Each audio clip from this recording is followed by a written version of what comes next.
The first step is something like Apollo, in which people bring their own habitats, the spaceship itself and spacesuits. Second step is extended artificial environments, a domed room or house or village. But the third step, which does seem to be accessible, that is, it's consistent with physics and chemistry, is to actually transform the environment of a planet like Mars so you could live there without taking heroic technological measures. Sometimes that's called terraforming, transforming another environment so it is like Earth. And that also looks doable for Mars. For Venus, with its 90 atmospheres pressure and 900 Fahrenheit. We speak centigrade in Canada, right? What is it, 470, something like that, centigrade.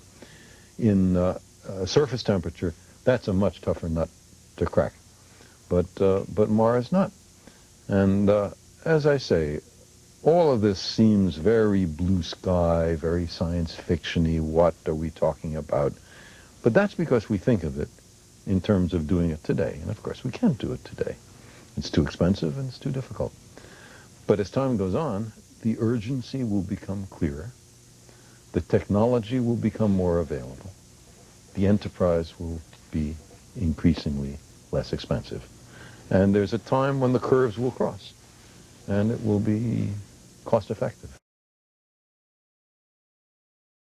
Do you think really we should be spending money, time, and energy in figuring out how to get off the planet rather than trying to fix the planet and undo the damage we've done? You see, that question is an either-or question. And it falls into the category of fallacy called the excluded middle. Why only one or the other? Why not both? Why not an investment in both short-term and long-term? Why not do something that gives a hopeful vision of the future to young people, who many of whom have lost any sense of truly exciting futures, benign futures? This would be a case where nations would be working together for a common future. And there are not many cases of that where things are working today.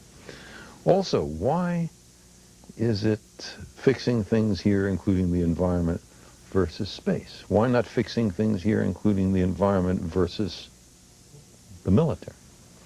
When the military in the United States, including hidden costs, spends well over $300 billion of dollars a year, whereas the NASA program is a paltry $14 billion a year. I mean, I don't mean this. I don't mean this critically to you, but many people say, "Oh, space is all these other things we should be doing."